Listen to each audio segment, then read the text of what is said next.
Hi, I'm your host, Alex Franca, and today my friend Priscilla is back and we are discussing In the Dream House by Carmen Maria Machado. Before we get into today's episode, I just want to share one more review from Apple Podcasts. And if you write a positive review on Apple Podcasts, I'll share it here on the show. This one is from Big Ginny 73 and it's titled A Breath of Fresh Air. This is such a lovely podcast. Alex Franca has the unique ability to review a book while keeping us entertained by talking about her own life experiences, and she does so magnificently. I'm so glad I found this wonderful, thought-provoking, and unique podcast and cannot wait for more episodes. Thank you, Big Ginny. I can't wait to bring you more episodes. Let's get into this one.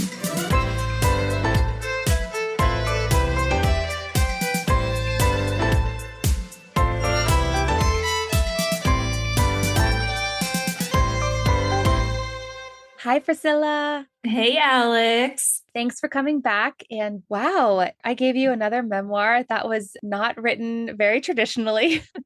I don't read the memoirs necessarily before I pair them up with my guests. And I knew that this was a good memoir. But yeah, when I opened it up and I saw how it was written, I was like, oh, I am picking her to read these just different ones, I guess. Promise the next one will be a little bit more traditional, I guess is a good word for it. Thanks for always just going on the journey with me, Pete. I appreciate you. You know it. What did you think about In the Dream House? I actually really enjoyed it. It was very depressing. I feel like most of these memoirs are very traumatic. So it was a little difficult to read some of it, but I wasn't too bothered by the format of her writing. It actually was kind of nice to be able to have a lot of places to break up and take a pause, especially when it started getting really heavy. But I thought she did a very great job in just imagery and was very, very descriptive in everything. So I enjoyed it. I think she's a fantastic writer. It's extremely well written and in so many different interesting ways, which we'll get further into as well. And I think that it documents a much needed account of domestic abuse and lesbian relationships. And it's a poignant, heartbreaking, and at times surprisingly funny and tongue-in-cheek coming of age story about a woman defining her story and herself to herself. I feel like it's really important to define yourself to yourself because so often we allow other people to define us, to put us into boxes, to tell us the type of people that we are. And I think that this memoir was Carmen's necessary reflection on who she sees herself as opposed to who other people saw her as.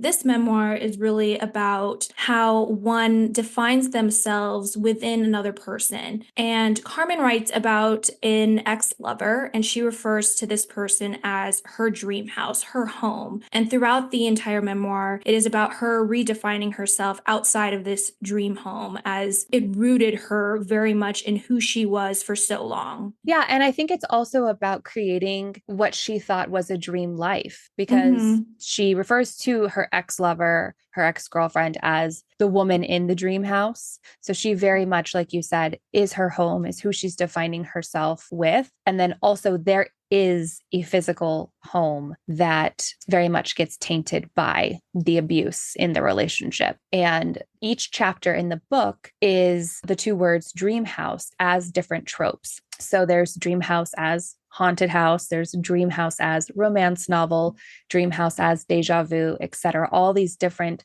narrative structures and genres that Carmen uses to get her story across in all the ways that she can. She writes, I broke the stories down because I was breaking down and didn't know what else to do. Chapters are very short. You know, some of them are just a page, some of them are half a page, just a few sentences. So it is really easy to kind of pick up and put back down. I mean, I think that that's honestly probably the most powerful part of this memoir is the way that just the structure of how she wrote everything surrounded by this idea of a dream house. You know, we always say like home is where the heart is, and we kind of put it to a place, to a person. What happens when our heart is no longer in that place or with that person? And that's kind of what she explores, obviously through traumatic experiences. But I think that that was why it was so powerful to me, is it just created this imagery for all of us to really relate to quite easily. And even if we didn't go through such traumatic events like she did, we all understand when our sense of home shifts or our sense of self begins to shift. What does that look like and how do we evolve? Yeah. What happens when the dream becomes a nightmare? I especially loved the choose your own adventure part, where no matter what you chose, you were always wrong. And that's exactly what she was experiencing with Dreamhouse.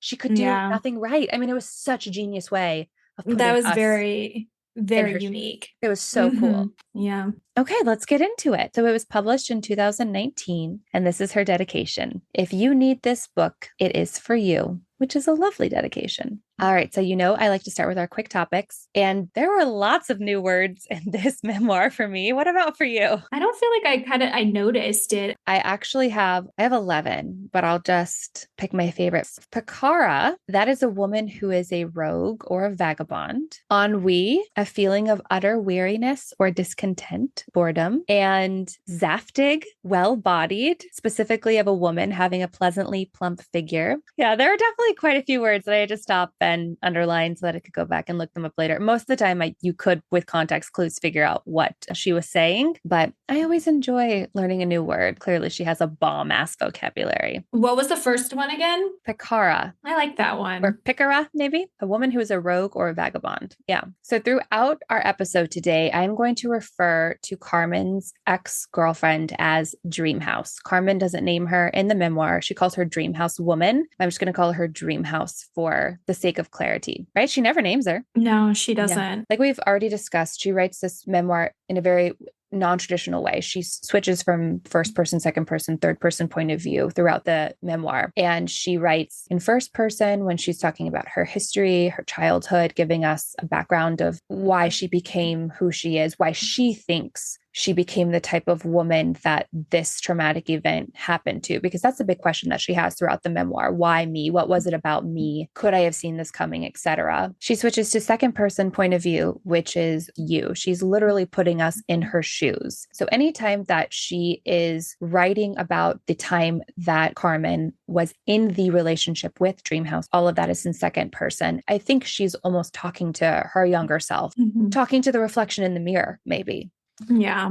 I just want to set that up because as I start to read some of the quotes, even in the quick topics, it can get a little confusing, but we'll still be able to get down to like the meat of what everything is about. Okay, so the second quick topic, Carmen writes this. One of the questions that has haunted you, would knowing have made you dumber or smarter? If one day a milky portal had opened up in your bedroom and an older version of yourself had stepped out and told you what you know now, would you have listened? Carmen acknowledges that she'd like to think she'd listen, but she probably wouldn't since she didn't listen to any of her concerned friends at the time. If future Priscilla came and told you, don't do this, don't do that, because it will lead to this, would you listen to her? Or would you be like, no, I can make better decisions than you? It's another trippy thing to think about. Well, I think that that's why her saying that under these circumstances is very unique because it's not a general question. You can't just ask yourself, but when it deals with love, that is something very, very different. Someone telling you like, get out of this relationship. Someone telling you like, this is not healthy. This is toxic. Sure. In hindsight, you can say like, man, I should have listened to that person. But in the moment, like love is such a powerful thing. And I think that that's the whole thing with her here. And that, that's the whole thing with Carmen. She was in a very toxic relationship. And I think throughout her journey, she started realizing it. But the question is, how do you get out when you still love this person? When you believe that this person to the core is a good person, they're just doing bad things.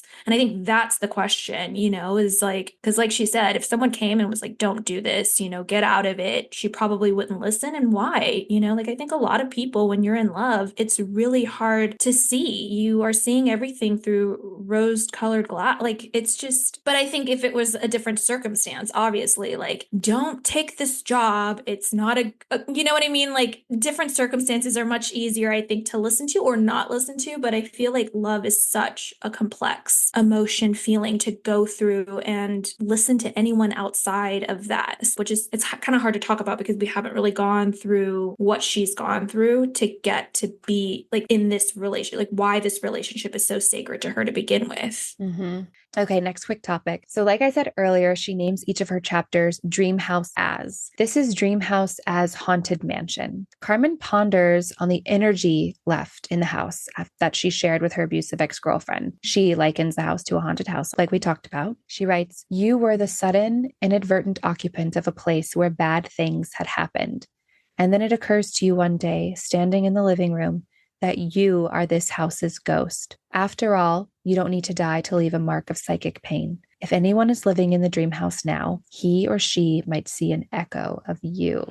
So good. It's so good. So good. There were so many times where I was just blown away by what she's saying. It's so deep, yet simply stated. I'm like, damn, man, she's good. Do you believe in ghosts? Bad or good energy remaining? Could you move into a house where something really bad had happened? I do believe in ghosts. I would rather believe in it than not believe in it. Just in case. And exactly, just in case. And 100% without Why a doubt. Do you feel like they don't haunt you if you believe in them? No, I just would rather be like careful than sorry. Like I don't want to live like obliviously, like, oh, they're not here. And then something happens where it's like, okay, how could they not be here? You know? Mm-hmm. I mean, I just feel like we could say ghost, but it's energy. I mean, it's got to be somewhere. So I do genuinely believe in it. And 100% without a doubt, I would never move into a home where something awful has happened. It's actually a great fear of mine. Like, I need to know if anyone has died in this house, why. In California laws, they don't have to disclose unless you ask. Then they'll tell you. And they also only need to tell you up to like a certain amount of years. I can't remember if it's like 7 or 10 years or something. And I'm like, what? These houses are built like from the 30s. I need to know way past then. So I actually was doing quite a bit of research to see. Sometimes you just walk in and you get this bad vibe, bad aura, and I'm like, okay, did something happen here? I mean, it's your home. You need to have good energy.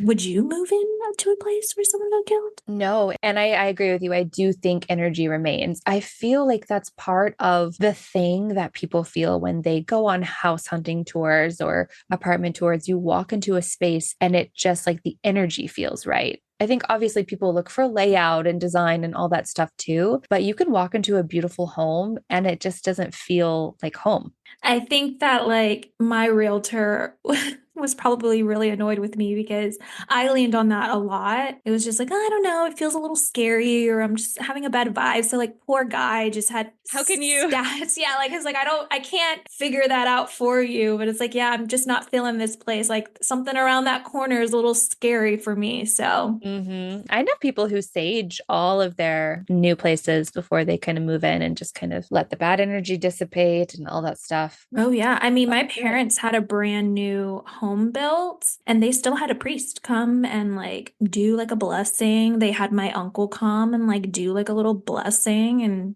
like feng shui stuff. It's like really, really important for them. I did not know that. I love that. Okay, last quick topic. And this was really interesting. So Carmen writes about Amy Mann's hit song, Voices Carry, which very explicitly depicts verbal and psychological abuse in the music video, which is a very 80s music video. I don't know if you got curious and watched it during this section, but I did. I paused it and I watched it. It's very 80s. This song originally had female pronouns. In 1999, the song's producer admits that he didn't think it was that big of a deal to change the gender of the love interest as, quote, nothing social was to be gained. Carmen quotes more of the interview. Would a quasi-lesbian song have had any effect on the liberation of such homosexuals? I don't think so. Better to pull them in subversively as the best pop music does. How many more people are now sympathetic to gay people's issues because they responded to gay artists who didn't obviously fly the flag, but expressed universal human sentiments that appeal to all? We respond to a song's humanity first, and that is what matters. So basically, Amy Mann, she had written this song, potentially or partially written this song. It is about an abusive relationship, and in it, she was singing about another woman.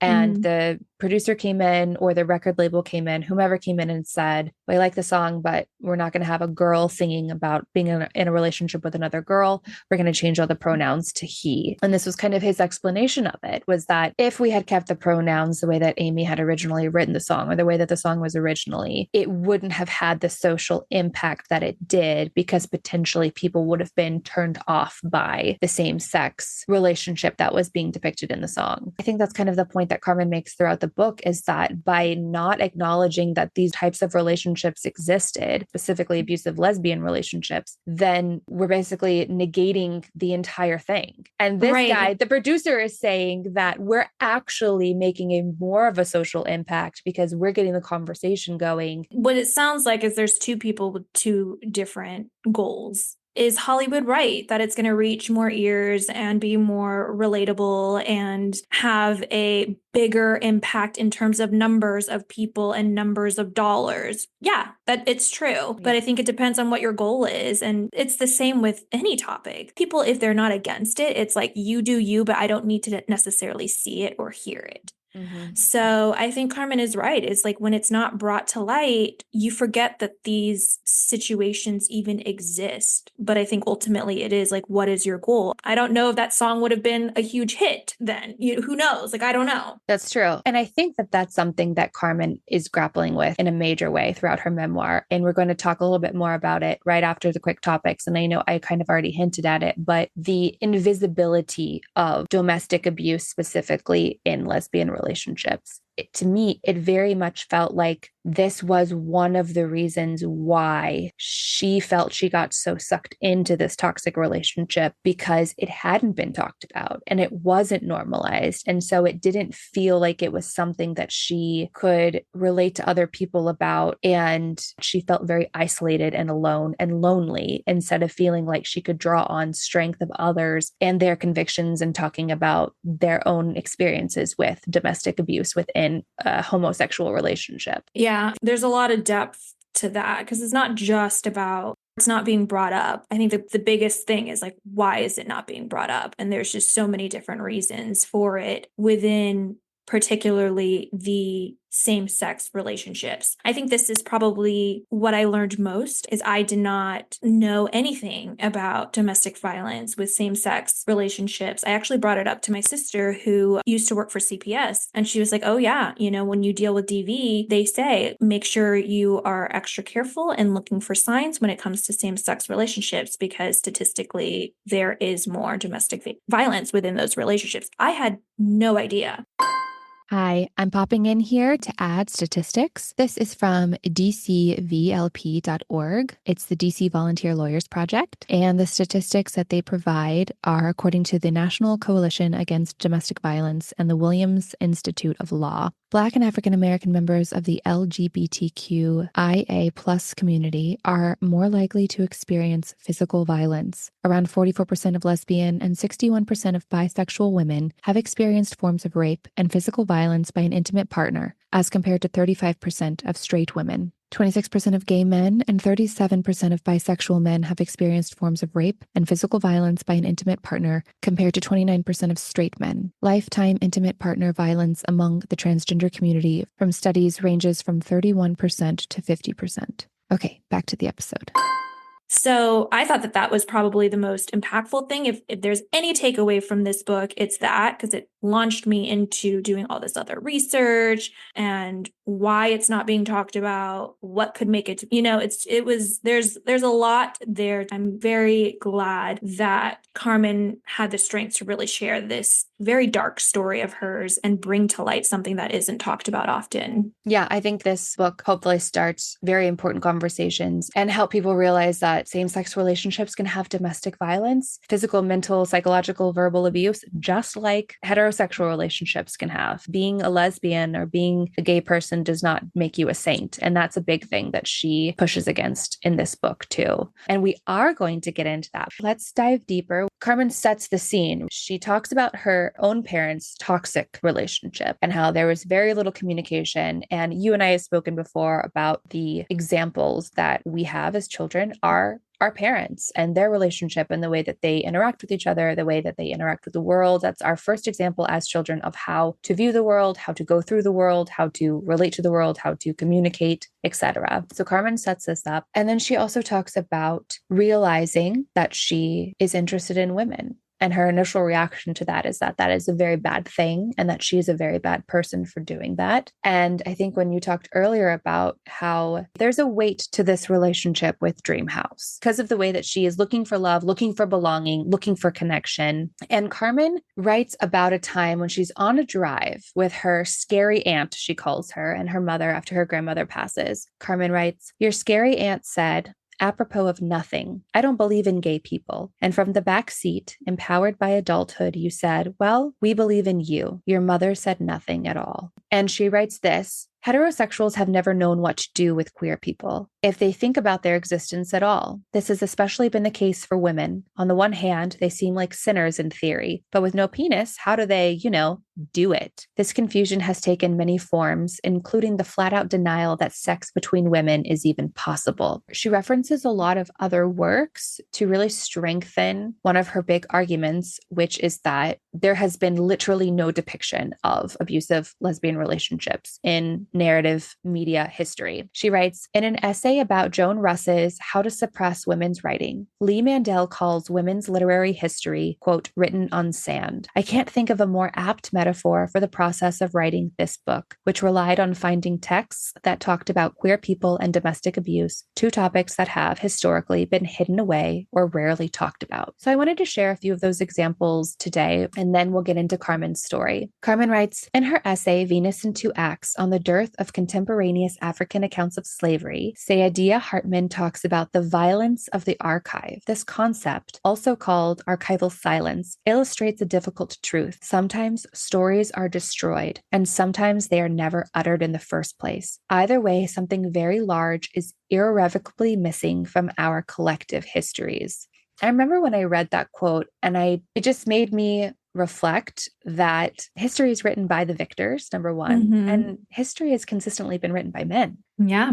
And it's been their perspectives and their experiences and the things that they have deemed important, which is kind of partly why I did this podcast to begin with, because I believe in the power of women's voices. And I think we live in a very special time where a lot of women are finding strength in their own voice and having the courage, like Carmen, to come out and tell these really hard stories. And we're getting vulnerable with each other, and we're getting honest with each other, and we're finding strength in one another. Okay, let's continue. Carmen also writes, the late queer theorist Jose Esteban Munoz pointed out that queerness has an especially vexed relationship to evidence. When the historian of queer experience attempts to document a queer past, there's often a gatekeeper representing a straight person. What gets left behind? Gaps where people never see themselves or find information about themselves. Holes that make it impossible to give oneself a context. Crevices people fall into. Impenetrable silence. Because Carmen doesn't see herself reflected in history, she doesn't know where to place herself contextually. She continues in a later part of her memoir, the abused woman has certainly been around for as long as human beings have been capable of psychological manipulation and interpersonal violence. But as a generally understood concept, it and she did not exist until about 50 years ago. The conversation about domestic abuse within queer communities is even newer and even more shadowed. As we consider the forms intimate violence takes today, each new concept, the male victim, the female perpetrator, queer abusers, the queer abused, reveals itself as another ghost that has always been there, haunting the ruler's house.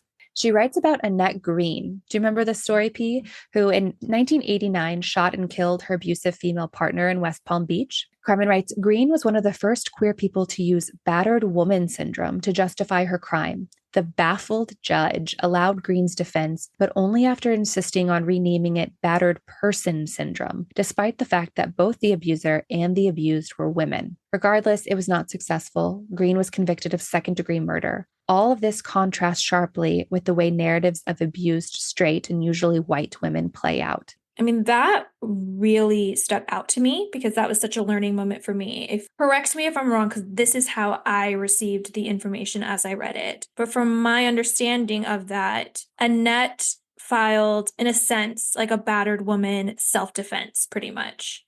And the ruling was that she still got second-degree murder because when it is a woman and another woman, they have a hard time seeing how it's self-defense, because if it's a man overpowering a woman, there's strength there and they can understand that. But with another woman, all of a sudden now they're looking at it from an even playing field. So I thought that was so interesting because I never thought of it that way. And it's so interesting to see how the laws and vocabulary isn't even built or developed enough to protect women from this. Like, they're not even thinking it. Like, literally, you just think battered woman. Okay, a man is stronger than a woman. Then yes, self-defense, easy. But just because it's another woman, all of a sudden, that is completely questioned now. I tried to look and I maybe I should have tried harder, because I was actually really curious about this case, because self-defense against a murder, like you have to prove that your life was physically threatened in that circumstance, you know? Mm-hmm. So I That think makes that sense. that's why that's so difficult in the court of law. How do you define battered woman?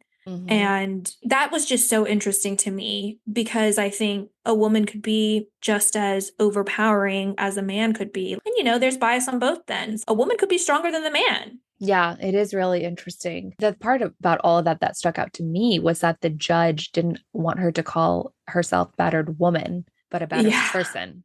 Yeah. And it's like, well, wait, what, why? What did Yeah. that do?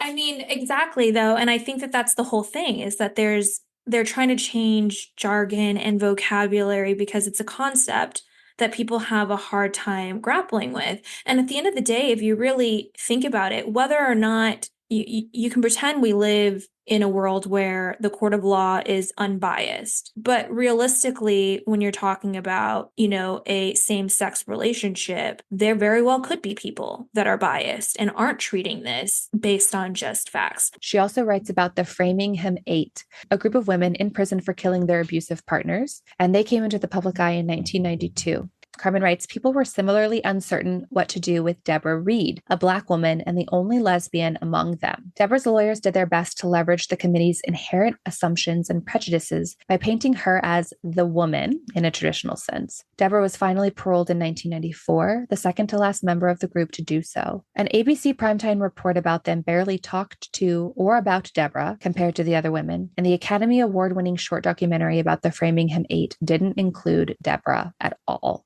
Wow, yeah. She had to tell this story. She had to write this story down and have it be a part of our collective history. That was probably one of my favorite parts of her memoir, is her bringing in very specific cases and examples of how this is so deeply rooted. This isn't just like you and me not even knowing about these things and not talking about it. It's like it is so not talked about that this isn't even written into law. There's not even vocabulary created to help protect this community, you know? And I think that was just, it kind of blew my mind. I was like, wow, it's one thing to talk about why they are marginalized and if there's domestic violence within same-sex marriage, but it was a whole nother thing where it's like, man, it's so deeply rooted and it can go so much further. What if this happens and it goes to court and you're not even protected by law there? It's like, gosh, you would like to think that, okay, like if someone's a threat, it doesn't matter if it's a woman on woman or a woman on man, it just is what it is. But apparently it's not. And it just adds to that feeling of hopelessness and helplessness and that feeling of being stuck and not knowing what to do when you're in that situation yourself. Like you don't really feel like there's someone who's going to take you seriously or even as simple as believe you. Yeah, that's the thing, is it took,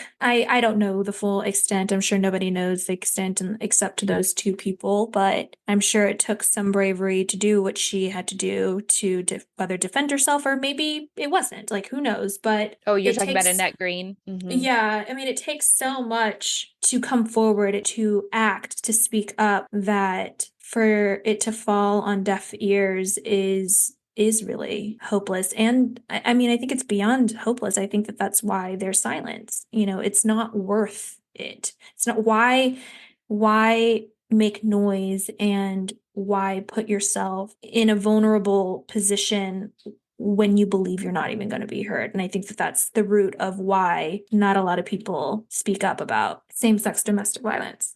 Yeah, I think also there's a sense kind of similar to Joy Harjo's book where you have to protect your community. And there's a sense of like having to have lesbian relationships and queer relationships have good PR, as Carmen even says. Carmen writes this: the desire to save face, to present a narrative of uniform normality can defeat every other interest. And I was like, wow, is that exactly what Joy Harjo said or what? Yeah. Again, just the connectedness of women. I feel like that's one of the loudest statements, truly, is you're talking about a marginalized group who is suffering, but they fear speaking up because they don't want the stigmatization, and they don't want like further oppression and even further social marginalization. Like it's just, if anything, they need to speak so loudly, but it's like, what do you Yeah, but I feel like Carmen really is writing out against that very idea. She writes, even the enduring symbol of queerness, the rainbow, is a promise not to repeat the act of supreme violence by a capricious and rageful God. Acknowledging the insufficiency of this idealism is nearly as painful as acknowledging that we're the same as straight folks in this regard. We're in the muck like everyone else. All this fantasy is an act of supreme optimism. Or if you're feeling less charitable, arrogance. Maybe this will change someday. Maybe when queerness is so normal and accepted that finding it will feel less like entering paradise and more like the claiming of your own body, imperfect, but yours.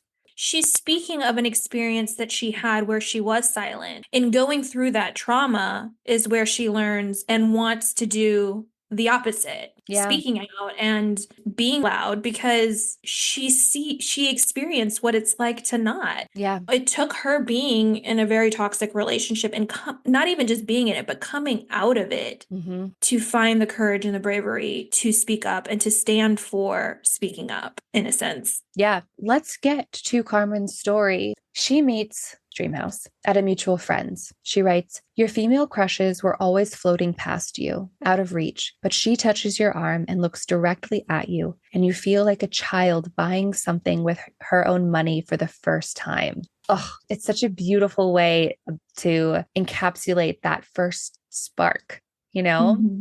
It's a wonderful feeling. It really is. That's the thing. I mean, she puts it into words so well. Like I can't put into words that feeling. Yeah. She also writes about not understanding why people would be into her growing up. So this is a big thing. She's very insecure. She writes, you were suspicious of their feelings because you had no reason to love yourself, not your body, not your mind. You rejected so much gentleness. What were you looking for?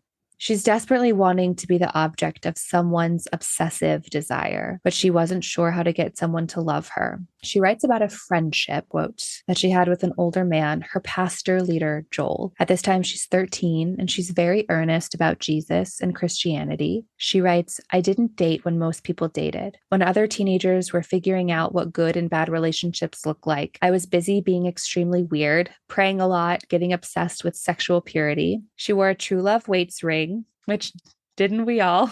Did you have a True Love Waits ring?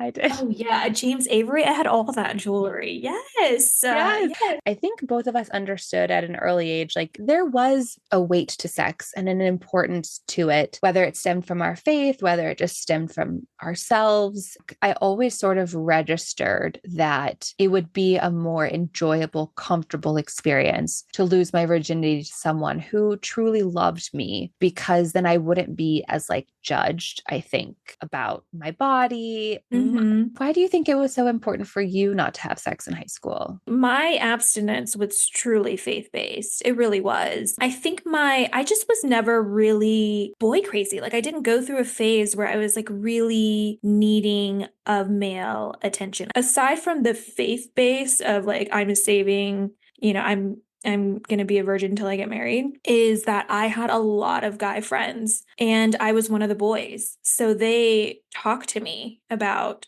sex and all the things they're doing. And to me, it was mortifying. Like I was so embarrassed for the other girls. Ugh. There you go, parents. There's the key to abstinence for your teenager. Just have them be friends with really gross boys who talk nasty about the girls that they're seeing. I feel like we made it through high school relatively unscathed in that regard, which is pretty good because, we had friends who I think maybe not pressured to do things that they weren't quite ready to do. And I feel really fortunate that I never had that pressure put on me. Okay, so back to Carmen. She starts having feelings for Joel, the pastor. And he definitely took his mentorship of her and their emotional relationship to an inappropriate level. My goodness. Yeah.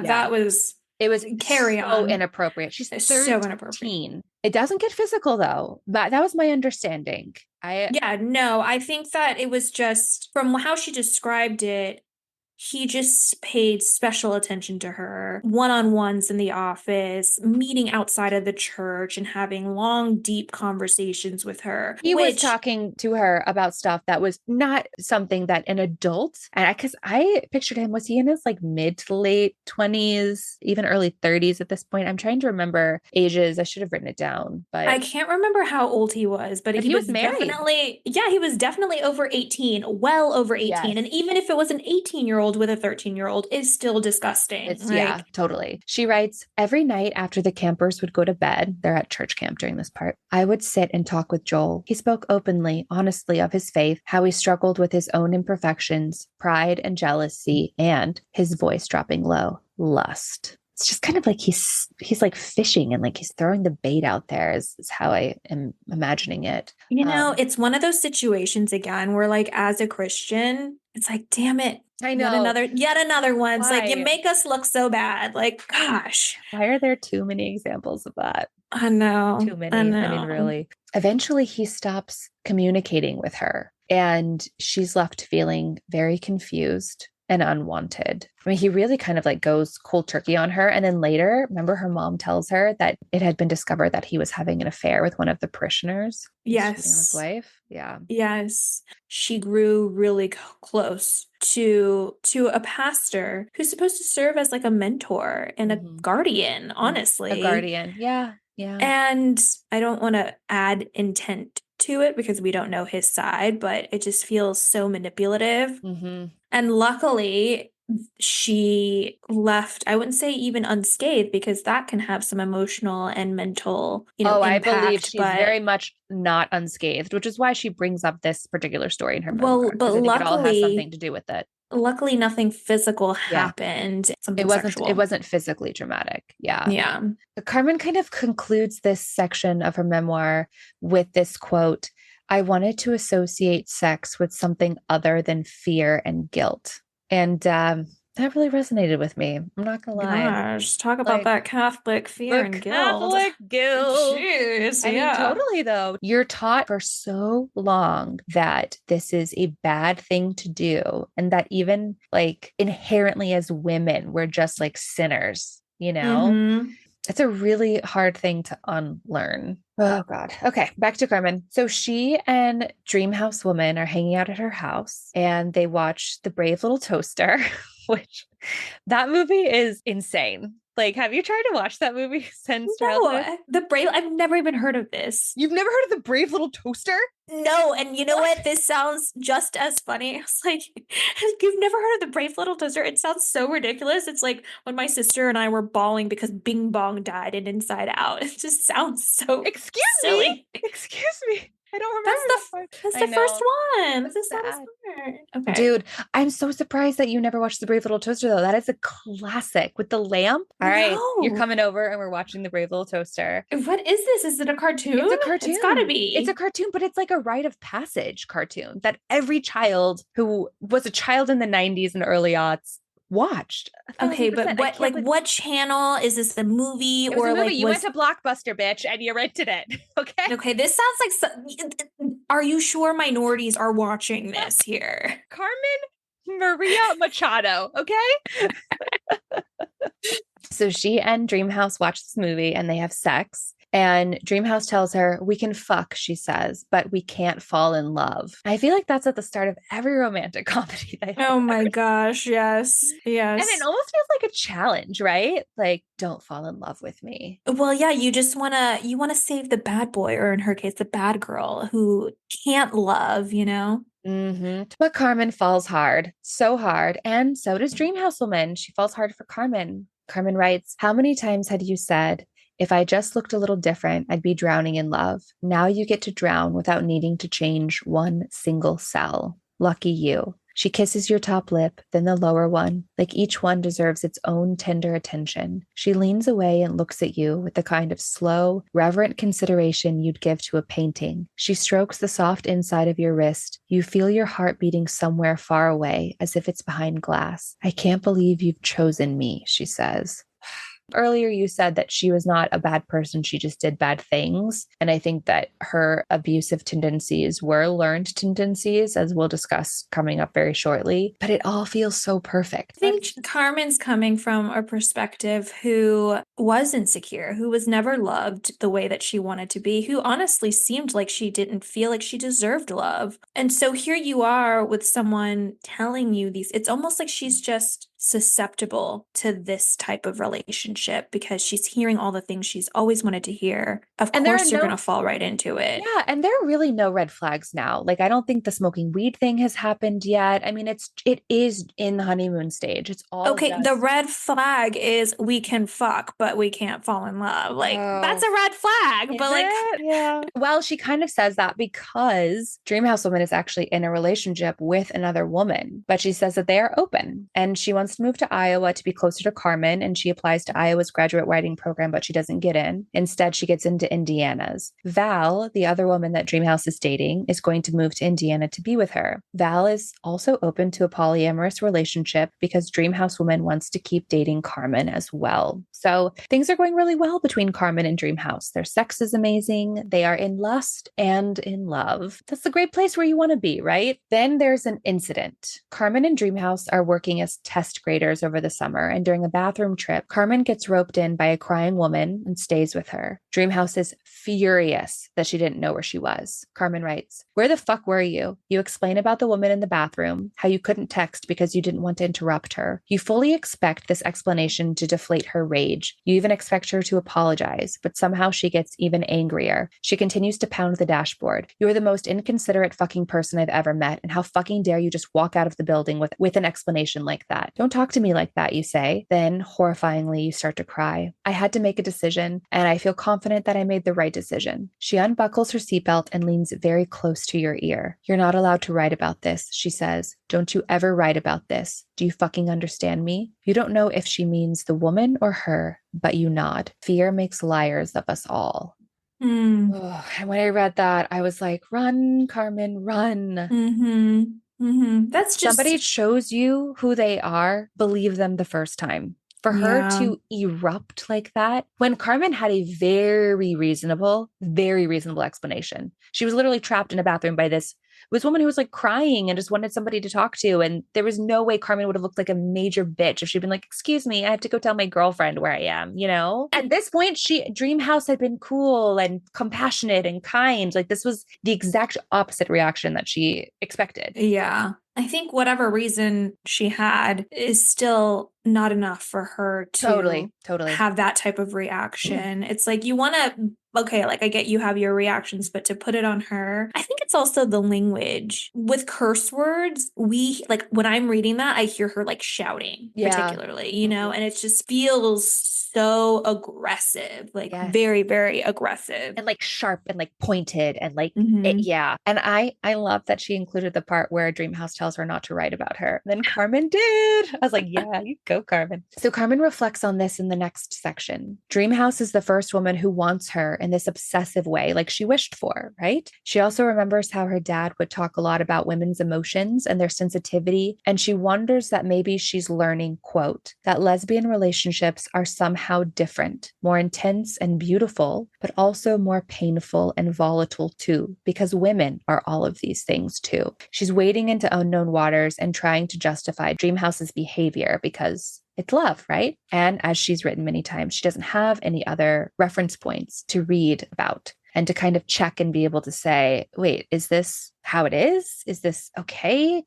Where do I go from here? I mean, I think that's the scary part is, you know, when you don't have an example of what love is, which I think is a very relatable thing, you have to figure that out yourself. And unfortunately for her, her first experience is this. Yeah. And it's hard when you don't know what love is and you're trying to define it. And so now her definition of it is slowly enveloping these experiences, which again kind of feeds into why she stayed for so long. It's like when you equate love to this, then it makes sense in your head somehow. Yeah. This was just the beginning of Dreamhouse's behavior. There's just more fighting. She makes Carmen cry a lot, but she also makes Carmen feel incredibly seen and incredibly loved. So she does this really good job of showing the duality of their relationship, of the anger. And it feels like there's just this scale. And at one time, like one has more weight than the other. And very quickly, it's constantly changing. And that's like the definition of a toxic relationship, hot and cold, hot and cold. It's like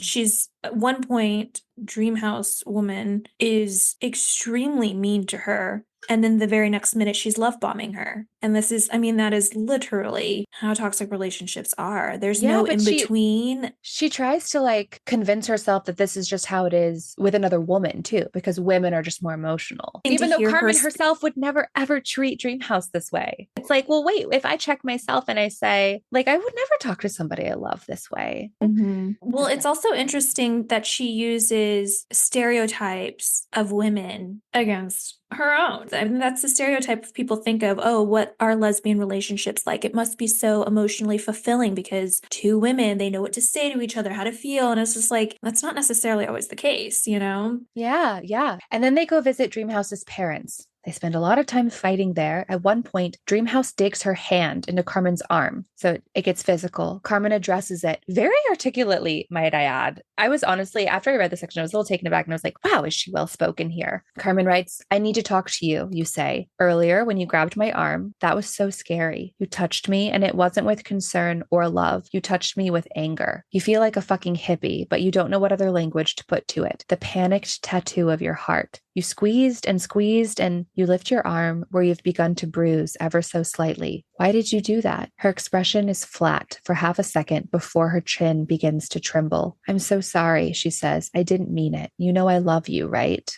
Carmen writes that it feels like she was just being tested and that she needed to pass all of these tests. Quote, this is how you are toughened. This is where the tenacity of love is practice, its tensile strength, its durability. Sweet girl, sweet self, look how good you are. Look how loyal, look how loved. She also writes about a poignant moment where Dreamhouse tells Carmen that she doesn't want to be like her verbally and potentially more abusive father, but she worries that sometimes she is. And it just gets so complicated, doesn't it? I mean, it's weird how Dreamhouse almost has these realizations that she's hurting Carmen in a way that she doesn't want to, but yet she can't help but do it. Kind of like a Dr. Jekyll, Mr. Hyde situation, you know? And this also made me think of Joy's memoir when she talks about how she felt like the abuser was a monster and that her husband was separate from the abusive part of him. And that if she could just keep the monster at bay, if she could just keep her husband near, then the abuse would stop or it would go away. I think it's very common for people to grow up in a household where they're modeled poor behavior. And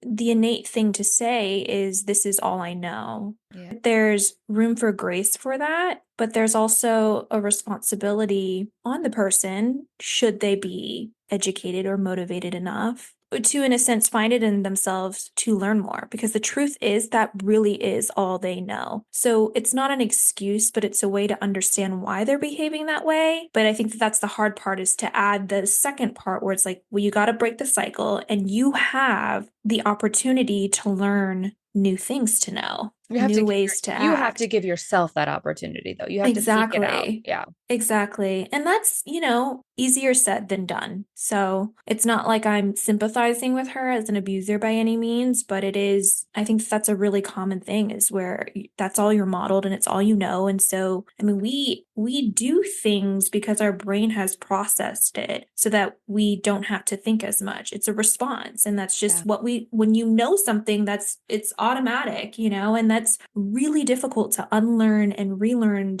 different attachments and different wirings.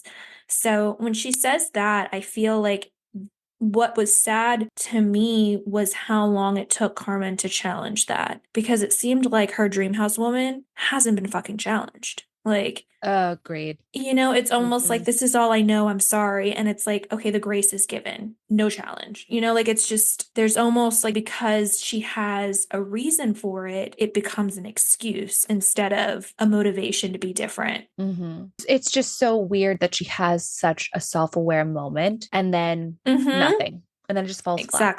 Exactly. So after this, Dreamhouse gets the house in Indiana, and she asks Carmen to move in with her. She also breaks up with Val at this point to be with Carmen exclusively. Carmen writes, after that, nothing is the same. At first, it does what it is supposed to do, confirm every sneaking suspicion you've had about your own value for so long. You are lucky to have met her. You are not some weird, desperate mess. You are wanted. Better yet, you are needed. You are a piece of someone's destiny. You are critical to a larger plan that will span many years, many kingdoms, many volumes. And this quote is taken from a section that Carmen labeled Dream House as high fantasy. So she has a fantasy and she so desperately wants Dreamhouse Woman to fit into that fantasy. The first time that someone makes you feel loved and seen and feel so good, you don't want them to be bad. You want them so desperately to not be bad that you can kind of make them not bad in your mind and in your heart. Right. And it almost feels like for the first time, it's almost like she's okay to be herself, when in reality, this person isn't allowing her to be herself. Like she's not seeing it, you know? Yeah. And if anything, though, because of the love that she receives, it feels as if, wow, someone sees me and loves me. But it's like, in so many ways, she doesn't, though. Right. In so many ways, she doesn't. Carmen writes this. Later, you will learn that a common feature of domestic abuse is called dislocation. The victim has just moved somewhere new, or she's somewhere where she doesn't speak the language, or has been otherwise uprooted from her support network, her family and friends, and her ability to communicate. She is made vulnerable by her circumstance, her isolation. Her only ally is her abuser, which is to say, she has no ally at all. And so she has to struggle against the unchangeable landscape that has been hammered into existence by nothing less than time itself. A house that is too big to dismantle by hand, a situation too complex and overwhelming to master on her own. The setting does its work. This is kind of where it all comes to a head. Their relationship continues to not be good. Dreamhouse's behavior escalates. They're on a road trip, and Carmen insists on driving because Dreamhouse is a bad driver. She's speedy, she's reckless. Carmen writes, "Why don't you let me drive?" she asks. Her voice is controlled, measured. "You're tired," she says. "Too tired to drive." "I'm not," you say, and you aren't. "You're too tired and you're going to kill us," she says. The timbre of her voice hasn't changed. "You hate me. You want me to die." "I don't hate you," you say. "I don't want you to die." "You hate me," she says, her voice going up half an octave with every syllable. "You're going to kill us and you don't even care. You selfish bitch. You selfish bitch." She begins to pound the dashboard. "You selfish bitch. You selfish bitch." Carmen pulls the car over and they switch places. Dreamhouse drives even more recklessly than before. Carmen honestly can't be sure that she isn't trying to get them killed, like actively trying to get them killed. Dreamhouse falls asleep at the wheel. She's exhausted, but she won't stop driving. Carmen begs her to stop, but she doesn't listen. And when they finally make it home, Carmen writes, "You could go to bed, or you could sit at the table in the kitchen and watch the scene from behind a window pane. But that, you think, would be like putting this night in a museum. Removed, too soon forgotten. Sit with this, you think. Don't forget this is happening. Tomorrow, you will probably push this away. But here, remember. In the morning, the woman who made you feel ill with fear brews a pot of coffee and jokes with you and kisses you and sweetly scratches your scalp like nothing has happened. And as though you'd slept, a new day begins." These examples of just masterful manipulation. Carmen writes that she feels ill all the time. Anxiety is consuming Carmen. She feels lost. During Christmas break, Dreamhouse's verbal abuse is off the charts. She's berating Carmen with insults, telling her she fucking hates her. She screams directly into Carmen's ear. And when Carmen moves off the couch to get away from her, Dreamhouse starts throwing objects at her. Carmen runs into the bathroom and locks the door. Dreamhouse is on the other side of it, still yelling and raging. Carmen writes, "You are there for some time, but you don't have your phone and you can't say how long exactly. Eventually the sounds stop. It is eerily silent. You stand and unlock the door. You come out trembling, crying. She's sitting on the couch, staring into the nothingness like a doll. She turns and looks at you, her face slack. "What's wrong?" she asks. "Why do you look so upset?" More incidents like this one happen?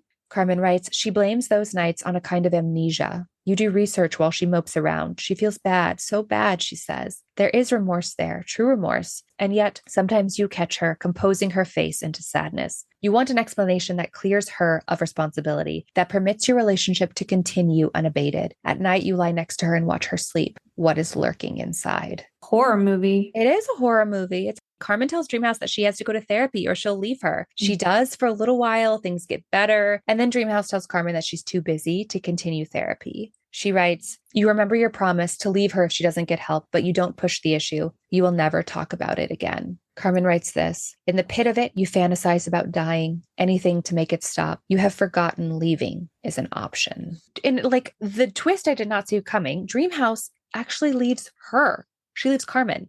She calls one day and says she's in love with someone else. Then she very quickly backtracks and tells Carmen that she thinks they're meant to get through this and not to worry. But then Dreamhouse does eventually officially break up with her. I was so happy for this moment, but Carmen is beside herself. She's heartbroken. She's crying. Her friends keep showing up for her. Of course, Dreamhouse comes back like any good horror movie villain. They always come back that one last time, messaging her, I think I've made a mistake. They meet up. They have great sex. Dreamhouse tells Carmen that the other woman means nothing to her, but yet again flips the script, and finally it is over for good. Carmen writes, "You wonder if you will ever be able to let someone touch you, if you will ever be able to reconnect your brain and body, or if they will forever sit on opposite sides of this new and terrible ravine." Carmen slowly starts to find herself again. She has sex with other people. She reconnects with Val. They both had become friends while dating Dreamhouse. That was who they were in the open relationship with. Carmen writes, "You talk about her, the woman in the dream house, but you also talk about how you were before her and who you are hoping to be after. Eventually, you and Val will come to love each other outside this context. You will move in together, get engaged, get married, but in the beginning, this is what holds you together, the knowledge that they weren't alone." And she doesn't write this, but I mean, I'm assuming that Val was also abused by Dreamhouse. I mean, it's not just something that like she turned on with Carmen. Yeah, it seemed like, without saying it, that she may have had at least similar experiences. Yeah, but I love that Carmen is like, that's not really my story to tell, you Yeah. know?